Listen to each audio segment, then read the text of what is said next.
Well, what better way to celebrate the holiday season than with a whiskey to warm up with? Jamie Johnson is the national brand ambassador of the Balvenie and joins us with what we need to know about that popular whiskey and all whiskey, actually. Good morning. Thanks for joining us via Skype.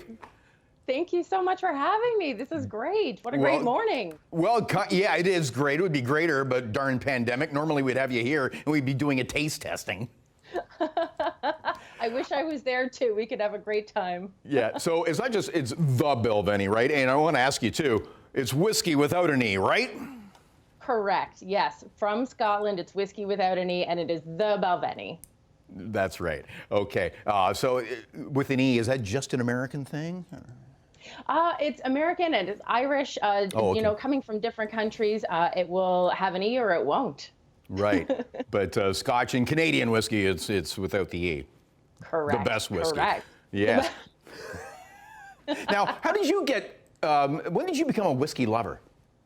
Well, I became a whiskey lover back in, oh my gosh, 2012, 2013. I went to Kentucky. I visited some distilleries, and I really fell in love with that sort of the community and the process and the whole thing. So I came back to Toronto and I started my own whiskey club, and fast forward a couple of years and I get to work for a distillery that I love and talk about a whiskey that I love, and it's just been such a great experience.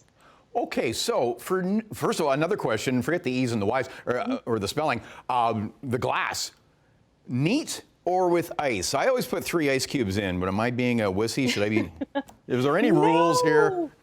No rules. I don't think there should be any rules. I think that's your glass of whiskey. You drink it however you see fit.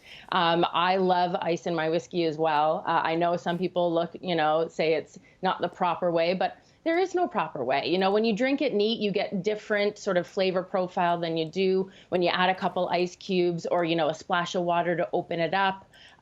So I think, you just sort of have to know what that ice is doing to it. And what it's doing right there is it's just cooling it down a little bit, making it a little bit more refreshing.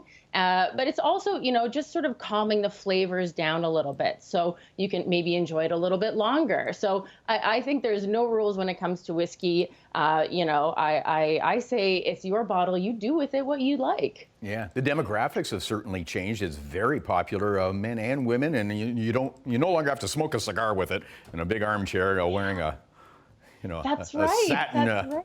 house coat or something. That is the sort of idea that, some people still have. And I think that, we see in the community, it's so different at this point. We've got people, all demographics, like you were saying, and just enjoying it in different ways. So, yeah. Putting it in a cocktail even, putting scotch in a cocktail, Okay, what's your favorite scotch cocktail? Like with the Balvenie, what kind of cocktail would you recommend? I was going to say, so I love something nice and spirit forward when it comes to, a classic Scotch cocktail, because then you can sort of get the great flavor profile coming in. So for the Balvenie, a Doublewood 12 in a Boulevardier. It's got this really nice bitterness, and the Doublewood 12 is our classic flagship whiskey, and it's got this really beautiful flavor profile with just hints of sherry and just a little bit sort of almost like a Christmas cakey kind of nutmeg. That sounds good. Yeah, and then you've got this beautiful sort of slight bitterness from the Campari, and I think it's just such a winner. Oh, that sounds like a nice combo. And I'm sure there's more, but we'll link up your website. So it's a single malt Scotch, the Balvenie, and a great idea for the holidays. Thank you for sharing. Jamie Johnson. Thank you. Thanks so much for having me. Have a great day. Cheers.